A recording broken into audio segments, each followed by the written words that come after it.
So in this tutorial, I'm going to go over some tips that can help you when you're drawing or rendering flowers in ink. Yeah, I took the time to go over make the drawings here in pencil. So, and that's generally a good idea, especially when you're drawing things that have a lot of detail. Unless you're sketching or something like that, then you can just draw freehand with the pen. So a couple things to point out. As you notice in most of my other tutorials, I always point out the importance of drawing things as you're visualizing them as simple forms. Okay. Well, flowers is no different. One of the most important things to think about also when you're drawing flowers is to think of them as like cylinders, like cylindrical forms, like so. Especially in places like this, by the stems and so on. Or you can also, well, in addition to this, you can think of them as like blocks. Okay. Now that's the basic, idea. But of course, it's not literally like this. They're more like, well, like so. So it's almost like you're looking at this with curvature. So it's more like a curved form, but it's flattened as a block is. But the important thing about this is that it helps you to imagine it as a three-dimensional form. See, this goes around it. All right. So that's the idea. It's flowing in this sense, but at the same time, it also has thickness, and that's helpful when you're thinking about how it's being lit. Okay. So for example, if you have something like this.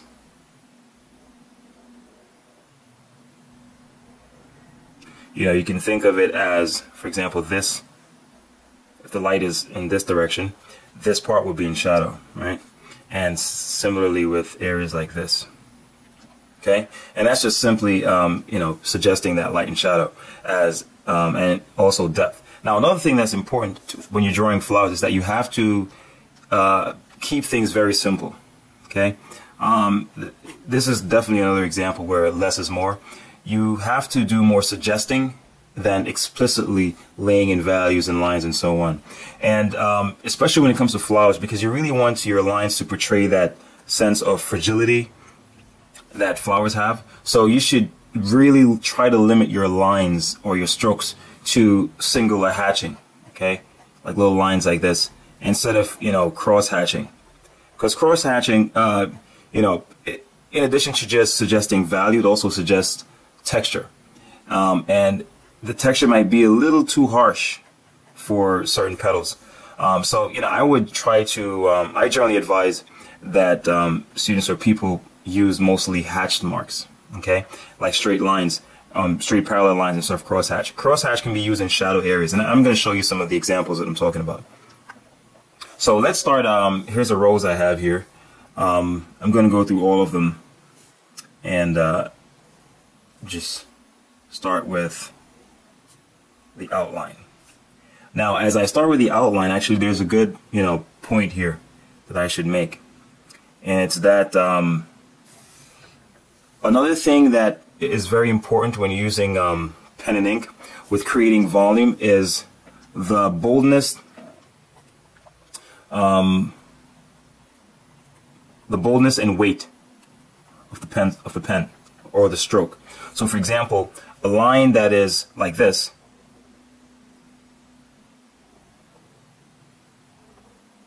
see, that can be used to suggest volume, where it's thick in areas where there's more shadow, lighter in areas where there's more light, and that pattern keeps repeating. It's very useful to keep that in mind, especially when you're drawing things like leaves that are very thin, and it's hard to really portray their volume or portray them as three-dimensional without doing something like this, because the last thing you want to do is just have a shape that is like this.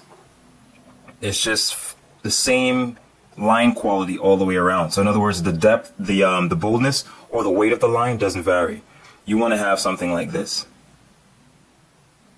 See that? So one part is thick, another part is really thin. You can even use stipples. So just by doing that, I'm suggesting volume without even doing any shading. So it's very important to keep these things in mind. All right. So I'm going to go in and start outlining this. So notice that I'm not pressing too hard on the pen in areas right here. See the lines at the bottom in the base, these areas will definitely be a lot more bold and have more weight. You see, and that's suggesting a lot as well. All right, so let's just do some sample shading. Just quickly. So even the stalk, you see that the little stem, you're just thinking of it as a cylindrical form, just like that. Okay. So of course, the areas close to the flower is going to have more shadow. For example, here. And then here you can shade it in different ways. For example, I'm going to show you two ways you could shade that. You could shade it using lines that are parallel to the length of the stalk, like that. Or you could use cross contour lines, lines that are going across the form. See? So it's up to you and your style, and you can, experiment with what type of lines you use. And also they create a different type of a texture as well. Alright, so with shading flowers, it's very important that, for example, I'm going to assume that the light is coming from the top to the bottom. Alright, like so. So the important thing is you want to be able to create volume by suggesting or separating the areas of shadow from the areas of light. See, I'm just using these very light strokes here, very light parallel lines. And you have to be very careful not to overdo it. And that's the thing with drawing pencils. You can actually over render it, and it eventually looks a little distracting. See, and notice I'm using the strokes to kind of follow the contour of the flower. And these areas, and you may want to see I'm lightly cross-hatching here, but not using much.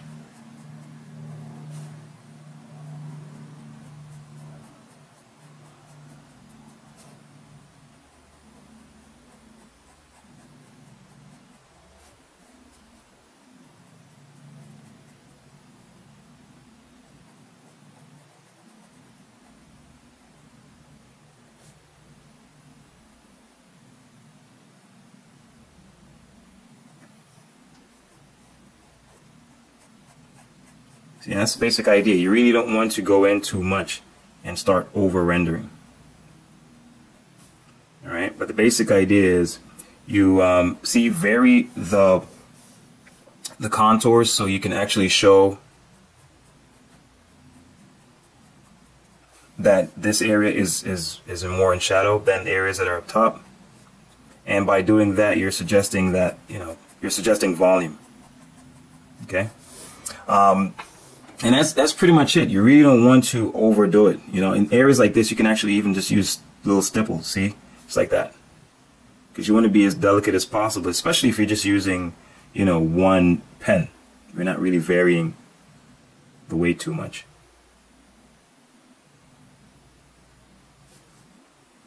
Alright. Now let's move on to this one. Pretty much using the same approach. I'm going to lightly, especially in these little delicate areas.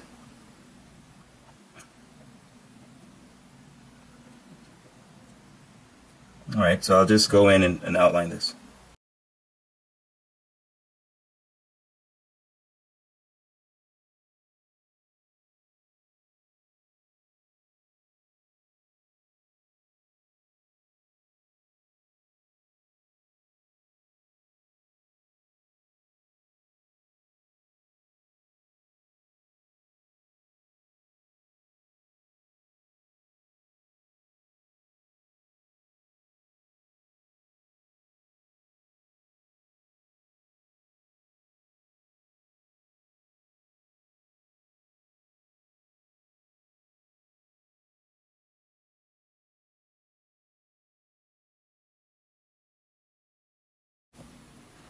Okay, so in areas like this, what I'm doing is the sides of the flower that is facing this way, I'm putting in shadow. Alright, and those that are facing up, I'm putting towards light. See, like right here, it's almost like imagining something like this. That's how I imagine this, and it's really like that. So that's what I'm imagining here.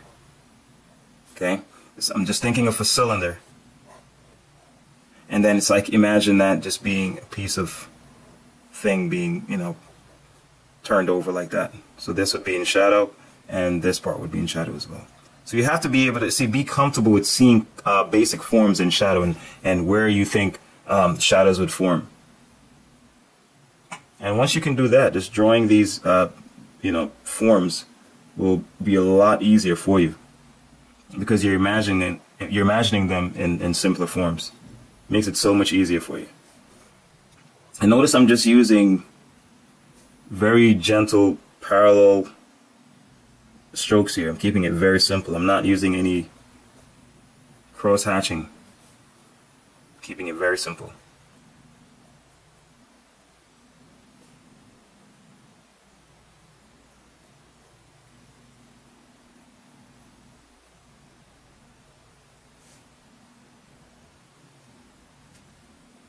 And it's basically the same approach. I'm just using very simple lines to create.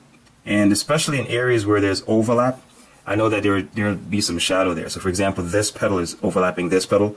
So right where it overlaps, that's where I put some shadow there. Just like that.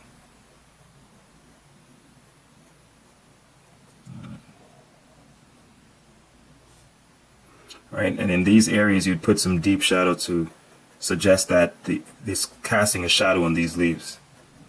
Right here. Areas close to where the base is, you'll always have some deep shadow there because it creates a sense of mass. It's casting a shadow down on whatever forms are underneath. This is like imagining a vase on a table, and this is where the vase makes contact with the table.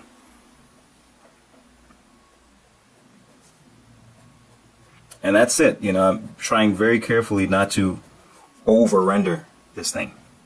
Okay, and that's the thing you have to be mindful of. Don't over render, because you really want to preserve that fragile type of a quality of the flower. So in really light areas, you can just use stipples. You know, you can just like that, and that can be enough. All right. So think of petals as just cylindrical forms, like so, and then imagine this just being a piece of wire, you know, that's kind of like curving over like so.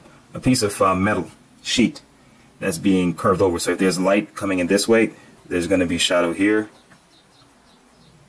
and there's going to be shadow underneath. And that's it. And if this is overlapped by another piece or overlapping another piece, you know, there's going to, if another piece, for example, is right here, of course there's going to be some deep shadow right where they overlap or where they meet, right here. All right, and that's just the same kind of a pattern you just keep repeating.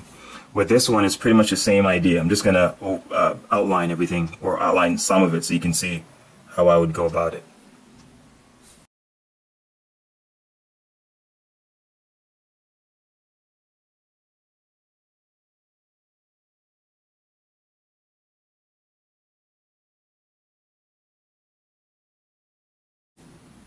Okay, so now I've just pretty much did the basic outline. You could have a little, you know, stem, just doing like that.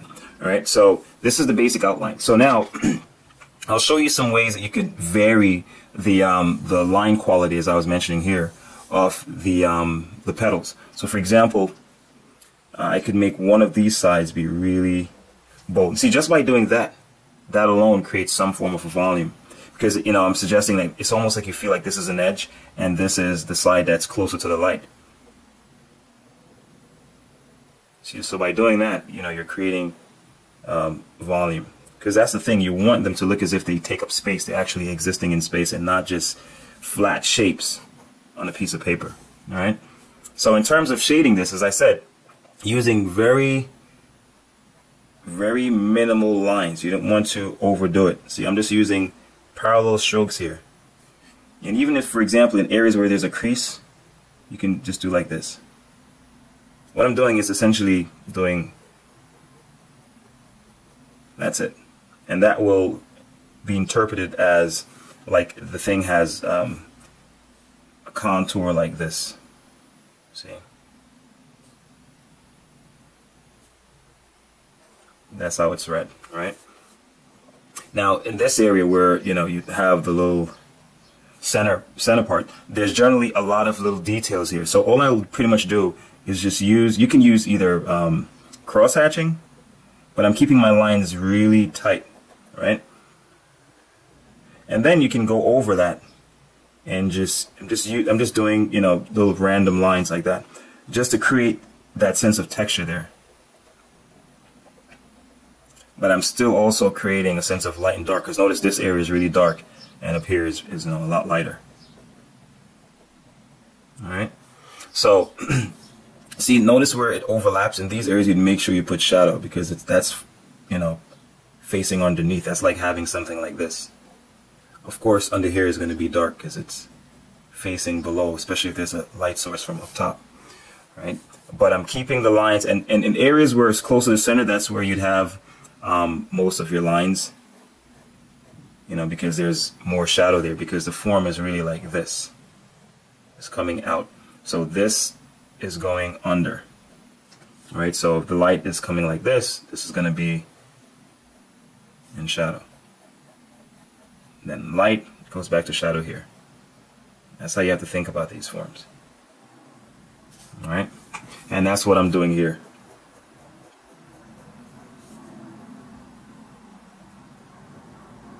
See, again, there's an overlap. I'm going to make right here really dark. It's almost like this petal is casting a shadow on this petal. And at the tip, here you have some more lines again. This is the principle I'm sticking with.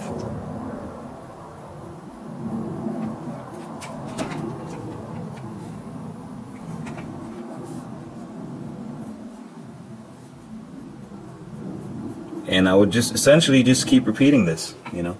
Same principle. Again, I'm going to make the tip here really bold. See that?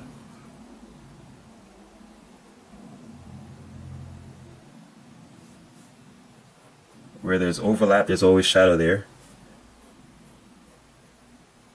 Yeah, see, I'm keeping the lines, I'm keeping it very simple. I'm not overdoing it. Not over rendering. I'm doing more suggestion than actual explicitly like rendering.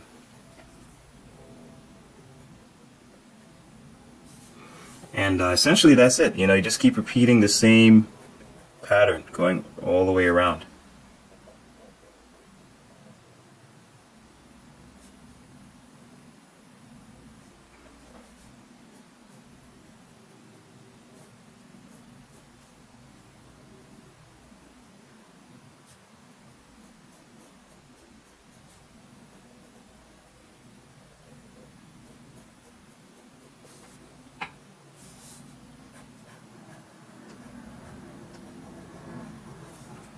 See, and that's the same principle.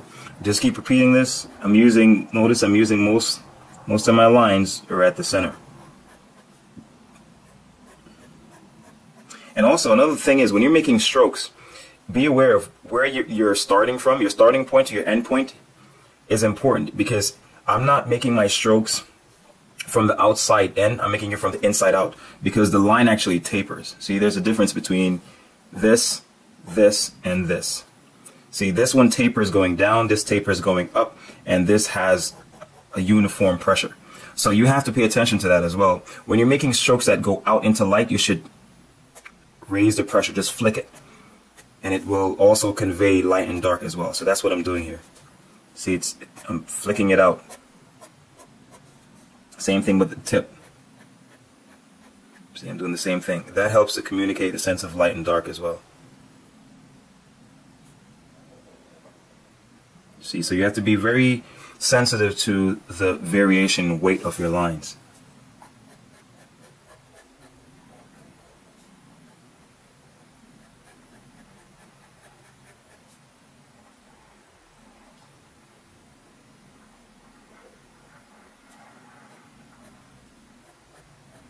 And you know that you essentially just keep repeating that. This is actually the same thing, but the difference with this one is that it's actually showing the underside of the petals. So I'll just show you how I would vary the values so you can get a sense of, you see how I would communicate that this is the underside of the petal as opposed to the sides above. So I'll just do this outline really quickly.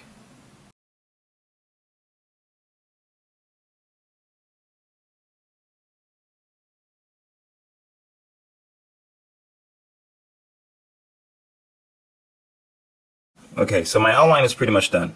Now, see with this little stem area here, I'm thinking of it just like as a cylindrical form like that. Okay, so essentially, of course, there will be shadow from this casted down. So all of this, I would say, would be, you know, like really dark, like a cast shadow being thrown. And then how I render this, I would still be thinking of this. So, for example, could have lines going like that.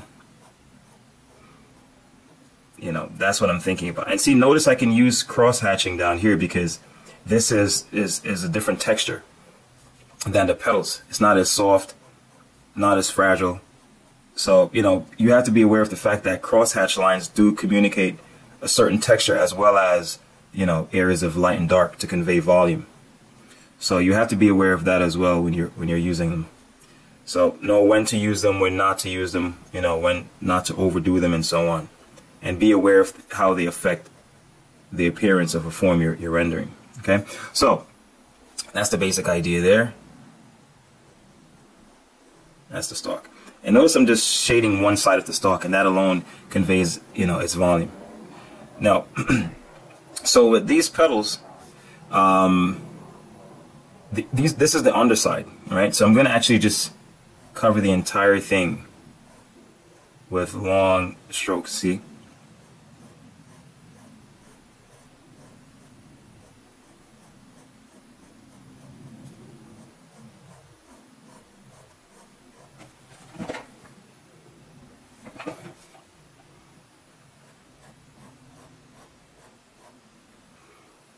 This one as well.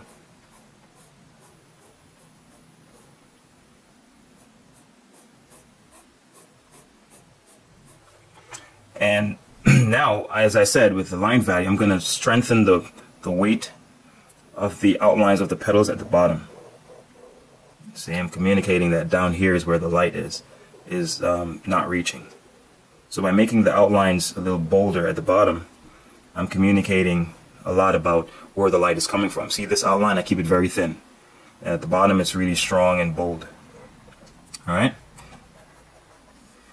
And these, I would just pretty much treat as I treated these. So it'd pretty much be lines just springing from the center. There you go. And that's pretty much just the approach. So here I left this little center, and I'm thinking of it as a sphere, okay? And of course, a sphere, the general value pattern for a sphere is something like that. So I'm going to treat this just like so. And then afterwards, I'm going to put in the texture over it. It's almost like if you watch that tutorial I did with rendering an afro or something like that. You know, it's all these things that you draw, or it's just using essentially the same technique. You just have to look for the basic, simple principles that are at work that apply, and you just repeat them. And, you know, the eyes are easily fooled, so, you know, people's imaginations take care of the rest for you. You just suggest and they will complete. You know, and that's the basic idea. And if you want, you can go in and strengthen the illusion by varying the value or the boldness and weight of these lines. See, I'm just changing one of them. I'm not changing the whole thing so it will remain flat. I'm just making one side bold, one side really light, like that. Bold, this side is light. Bold, this side is light. Bold, this side is light, and so on. Alright, and that's pretty much it. And this one is pretty easy. I'm just thinking of this little part as a cup. See? That's what I have in mind. And then, you know, all these parts are just pretty much sheets like this. So I'm just thinking of basic forms again.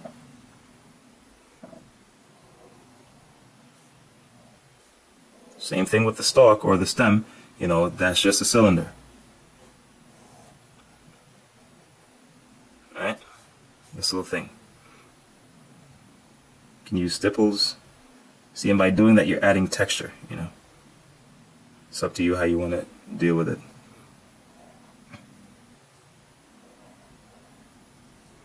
I'm going to treat these lines really light. Treat them lightly. You can even leave them open in some places to suggest the fragility of the lines.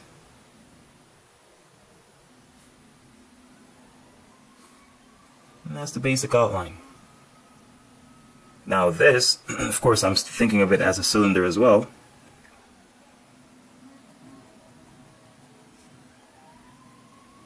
And then you can add little stipples on it just to give it some texture. Remember I said in the tutorial about texture, all you have to do is, well, with texture it's important to disrupt the contour of the form, because that will strengthen the illusion of the texture as well. Alright, and again, I'm just using very gentle lines in areas like these. Very gentle lines. See, now I can just use little stipples, because you really don't want to over render.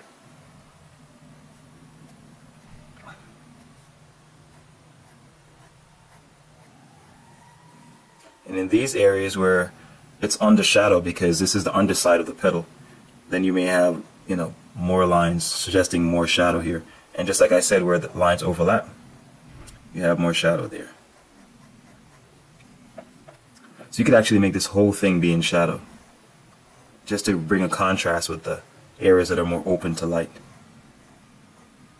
Similarly with this. And notice I'm using lines that accentuate the contour of the form. See, it's following it. You know, you still feel like it's three-dimensional. Now I'm going to go in and make the contours bold in these areas at the bottom and make it light at the top. Light. Light.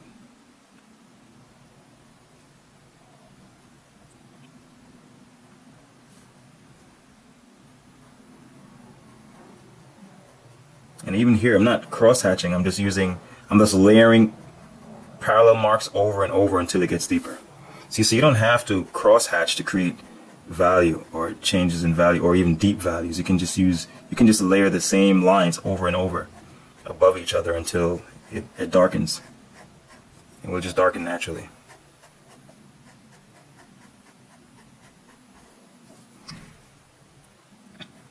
You know, and that's pretty much it. So, you know, just try not to, the thing with plants is that keep in mind that you're drawing basic forms still. They're just flattened, that's all it is, but they're still basic forms. And think of, you'll always want to vary the line quality in terms of boldness and weight. So in some areas where the shadow is, it's really bold and thick, and in areas where there's light, it's really light and thin.